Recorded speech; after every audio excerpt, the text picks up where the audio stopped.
welcome to another edition of Cheers to Careers. I'm Steve Ridinghouse, the Career Outreach Coordinator at the School of Journalism and Mass Communications at KU. Hello and welcome to another episode of Cheers to Careers. I'm Steve Ridinghouse, the Career and Outreach Coordinator for the KU School of Journalism and Mass Communications. Today we are joined by Denita Victor, content producer and host with the St. Louis Blues. Welcome, Denita. Thank you so much for having me. I'm very excited. Now, I know the Blues on the road, Winnipeg today, but you're home in St. Louis for now, correct? Yes, that is true, where it's warmer, much warmer here. So how do you kind of balance, you probably do travel quite a bit, so how do you kind of balance your travel schedule throughout the year? I'm really grateful to split up with my coworker, Mitch. So he gets half of it, I get the other half. So before the season starts, we kind of go through the schedule, and we're really good about like birthdays and family events and things like that. So if there's something coming up, like either of us will take the trip for each other. So right now, unfortunately, he gets the cold trip to Winnipeg but in Edmonton. Now you split the road trips. Do you go to all the home games? Yes, yeah. So Okay. both of us, we work every single home game. And then, but yeah, the roads, it's nice because it's a very long season. So whenever we can catch a breath and stay home from the road's really nice.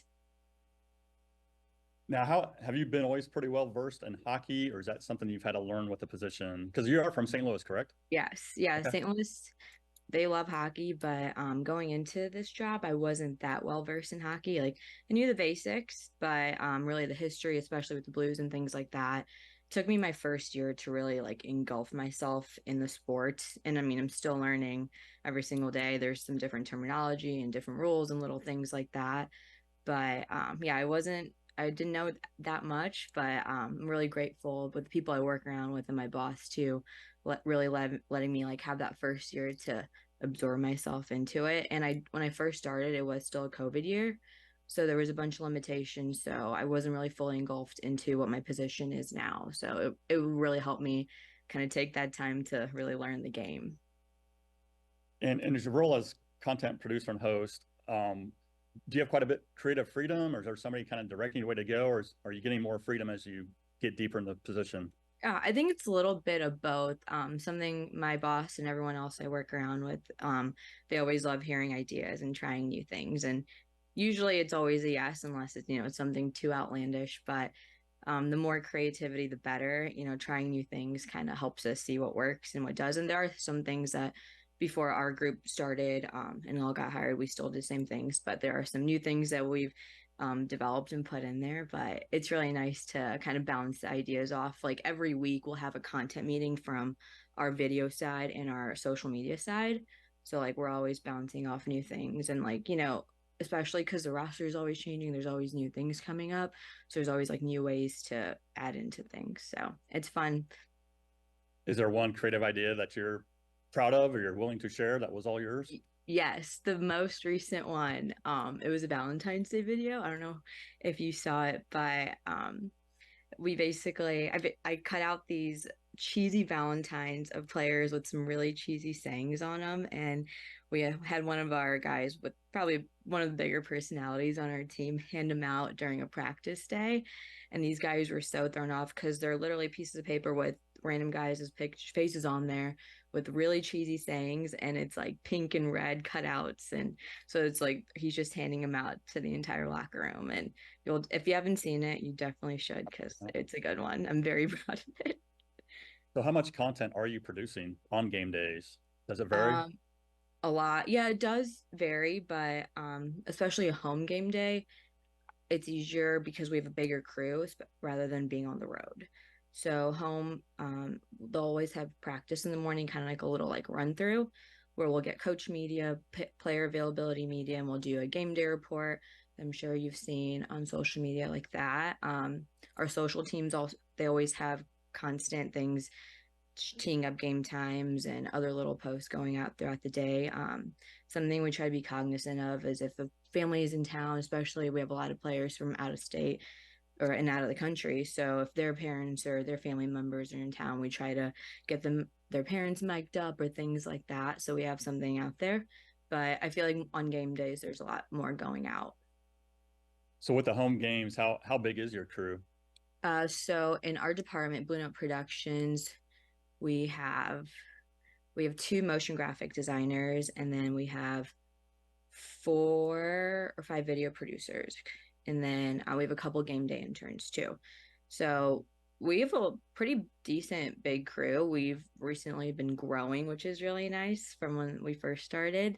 So it really gives us the ability to capture more content, like even if it's like little things like player walk-ins or warm-ups and fun things that we see in the ice. We always have 2 shooters on the glass, so they're always getting highlights, and they'll toss that to our social side and they'll post it on Instagram or Twitter and all of that. So I feel like it's really nice, especially on home game days, because you can really have a full crew doing all of that.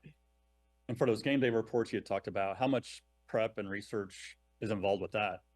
Uh, Pretty good amount. I think it's constantly always knowing and being aware of what's going on. So obviously throughout the season it goes by quicker and quicker and quicker, and some game days are back to back. So you don't have as much time to really sit down and prepare.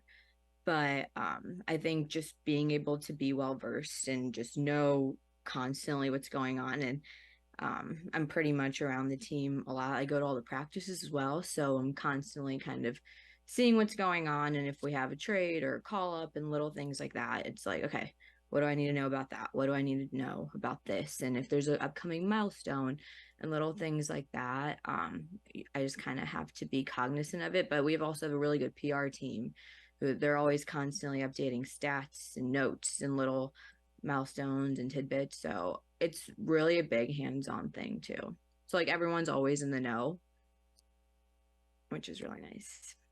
And Denita, you talked about like being around the players and the access. I mean, how important it is to have that strong rapport with those players, you know, to make Yeah. sure they're comfortable being interviewed and sharing their stories. Yeah, I think access is really important. Some teams have more than others, and I think we're getting there to get a little bit more.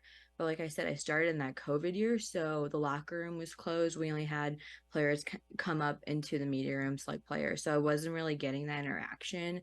But within these past 2 years, with things being more open and traveling and little things like that, they recognize you, and they're like, okay, like this is your job, you're here to tell our story and reporting and little things like that. So I think just always being around them, introducing yourself, showing up practices. At first, I didn't know, going to every practice was going to be that important until you actually start doing it all the time, and you get those little stories even when the camera's not rolling. Like they're more comfortable sharing stories when the camera is not rolling, but then you're like, okay, hey, like we talked about this the other day, like do you mind sharing more about that in a game day report and little things like that. So I think access and getting those developing relationships is very vital, because it helps you kind of get to know them better and tell a better story.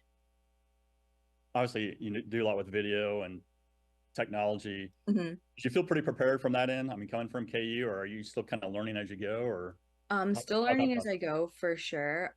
Because at KU I did a lot more broadcast shooting and that kind of style. Where with the Blues too, I'll be shooting highlights or something more cinematic. We just got a ton of new gear too this past summer, so I was more familiar with like Canon, I think Sony at KU, and we just got a bunch of Black Magic products, and they're incredible to use and so fun. But it's just, I mean, you're not going to know how to use it until you use, you're using it yourself. I mean, you can watch a YouTube video and whatnot, but just being hands on with things, and you're constantly learning. One thing though, like Creative Cloud and Adobe products, that translated really well from KU to here with the Blues. That's all we use. So I mean, I'm learning a little bit like different effects and things like that and different editing styles, but having using Premiere at KU really helped. And if I remember correctly from your time at KU, it seemed like you were really involved in quite a bit of like student media and Yeah. internships. I mean, was that always part of your plan, or did you have that? No. Yeah, I've got to really jump in and do this. So going into college, I actually came in as a nursing major. I don't know Oh if a wow, lot of people knew that, but I don't think I knew that. I it wasn't something I was passionate about at all. It was my mom's a nurse, and it kind of was like, okay, I guess I'll do that. And freshman year, I just really wasn't. It was not what I wanted to do. I was sitting in biology class. I'm like, this is not like it's not appealing to me. And I signed up for Cal's video production class. And I mean, we weren't doing anything crazy. It was just, learning and the intros of it. And I think I was making like a cooking video, and I'm like, well, this is fun. And kept reaching out to Cal and doing different things like media crossroads and all of that and shooting different sports. And I'm like, okay, like this is something I think I want to be more a part of. And then it kind of snowballed from there. So did you have an interest in sports like Yeah. that before you came to KU, or did that happen during your time at KU? I think a little I did, but I Okay. wasn't also I was kind of in that trying to figure out if I want to go the news route or if I wanted to do sports. So I was able to have an internship here in St. Louis at a local news station and I kind of got to see a little bit of both, but I think I realized I wanted to do the sports route, which kind of I feel like took off my junior and senior year at KU, being able to cover more sports all the time. I'm like, okay, this is something I felt more passionate about. And I know, I mean, it's hard to believe you graduated almost 4 years ago now. 2020, Yeah. everybody kind of knows what happened with the pandemic. What are your memories of that year and just trying to get that career started? Because I know it was not I easy. think no, it was just the weirdest year because I mean, you went through it too, especially being on campus. Like we just really didn't return after spring break. And it's funny because I was supposed to cover the Big 12 tournament, which I was so excited about, and then like all of that stuff happened with the Jazz game with Rudy Gobert, and then it was Mhm. just one thing after another.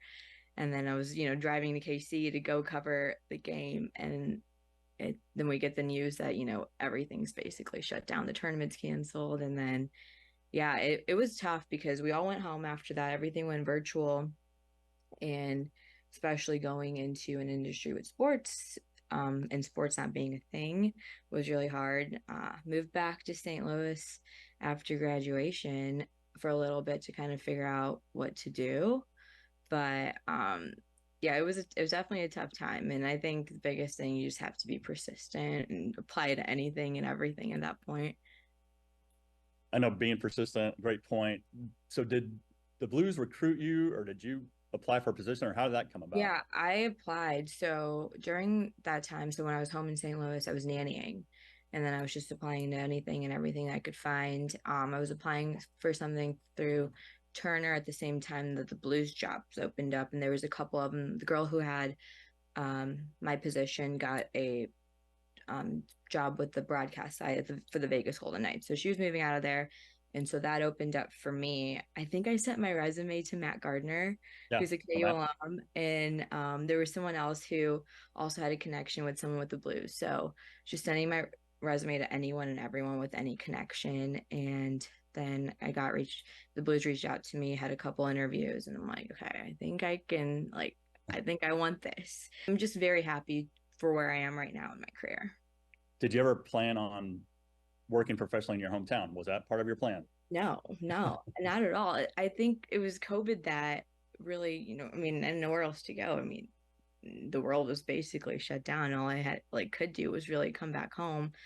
But I mean, I was already out of the state in Kansas. I'm like, all right, might as well just go somewhere else after that. But I mean, came back home and yeah, I really wasn't expecting to be here. But I think it's one of the best things Yeah. that I've done. No, yeah, you're a great follow on social media, and I know you create a lot of great content. Um, you were at the NFL draft or NHL draft in Nashville last year. What was that experience? Hmm. Yeah, that was really fun. It was my first draft. It was really cool. So we had a lot more first round picks and a lot going on. So we were able to send a bigger crew. So it was myself, Mitch, who's a producer, and Will as well. And it was really neat. It was the first time I really got to see that whole process. We also did a kind of a longer form piece with the hockey ops side with our GM and his team. So really seeing like the behind the scenes of what really goes on within a draft and how that selection was really cool. And just also getting to see the kids and like players, the excitement, that initial moment of them being like, oh, like I made it, like here I am following my dream. So I think it was that side of something that as a storyteller you get to see and you get to be like, oh, this is what you're going through. But yeah, it was a really neat experience. And the draft next year is supposed to be in Vegas, so Oh, wow. which is also really cool. So hopefully I can be part of that as well. So have you signed up for that already? I hope so. Fingers crossed. Always like to ask our alums, we're a couple months away from graduation now. What advice do you have for our current students that are thinking about pursuing a career similar to yours? Yeah, I think just be open to anything and everything, be a student of everything. I mean, going into this sport or this career, I thought I was going to be covering basketball because I mean, I got to cover KU basketball and that was what I thought that my path was going to be, but it never works out that way. So always be a student to any game and anything, be open to everything, say yes to everything. I know the J School has a ton of opportunities, so always pick up a camera and go shoot something and go, yeah, just be adamant. Crazy things happen. I know we chatted about this earlier, but I had that internship in Lawrence at Midco and I got laid off. Didn't know I could get laid off at that young of an age. All right. But crazy things happen, but it always turns up into being something better. So it always works out at the end. Did you feel like, I mean, kind of maintaining that positive attitude? I mean, did that kind of keep you going too, where you didn't let yourself get down? Or did you have those moments where you kind of... Of course. I mean, your obviously emotions are high, and you, especially post grad, you want to be able to jump into something, and you see so much, especially with social media nowadays, everyone having these big jobs, and the comparison. And I definitely felt like a moment where I was like, I don't know what I'm doing, but you always just have to remind yourself that it is going to work out and something's going to come in your lap. And I think the key is to make sure you're doing what you're supposed to be doing. As long as you're doing the right things and you're not expecting something just come out of thin air, you know, and just you're putting in the work for what you want to be doing, it's going to work out. Well, Denita, thanks for joining us. Great Course. interview. So as you know, with most interviews, there's always a time for a second interview. So it's time for our 5 follow-up questions. We started this feature just a week or so ago. So I've got 5 quick questions for you. Got it on the card here. So have you ever interviewed Louis the mascot? Louis, yes, he is. He does not say much, but I have. He is the best blue bear ever. He's running around all over. And yeah, I try my best, but you don't really get much out of him. I noticed, I think it was recently for National Coffee Day, you did some interviews with some players. So what is your go-to coffee? It depends. If I'm going through Starbucks, I'll get a mocha, but honestly, I've been drinking coffee black. I don't know if it's just like part of adulting or what, but at this point, I'm like, yeah, that's fine. Like whatever it is to get me through a long game day. Where's the best place to watch hockey other than the St. Louis Enterprise Center? There are a ton of great sports bars in St. Louis. OB Clark's is huge, big hockey bar. A lot of people love going there. But I think just all around St. Louis, you'll find some good sports bars and a lot of places with some good TVs. And I think you're solid. Anywhere you can get the Blues game on, right? How about another NHL arena? Is there one that you really like other than St. Louis? Gosh, yes, I've seen a lot. I just recently went to Montreal, and it's just the most beautiful, just so much history there with hockey, and it's just a traditional arena to be in. Montreal, definitely one of the best places to see a game. And how well do you skate? Not well. What's actually funny, I picked up roller skating during COVID. And so I'm like, okay, like that's gonna translate into ice skating. I'm not terrible, but I'm no NHL player. So yeah, I can't do the things that they can do on ice. But I'm getting there. I'm trying my best. So you're not able to do a slap shot while you're skating quite yet? Probably not. Probably Okay. not. But we'll get there. Maybe the next interview, I'll be like, all right, we'll see what my progression is. Obviously, you spend a lot of time around the ice. So when you go on vacation, do you prefer to go somewhere cold or warm? Probably warm because even the rink here in St. Louis is really cold. Our practice facility is probably the coldest ever. It's so warm right now, but I was at practice the other day and I literally brought a big puffy winter coat because it's that frigid in there. Hey, Denita, again, I appreciate your time. I know you got a busy schedule. And I always like to close with a cheers. So I think you got a special KU mug. Cheers. Hey, Rock cheers to on. your career. It's been fun to follow you as a student and then professionally with the St. Louis Blues. Hey, I appreciate it. Thank you. Cheers.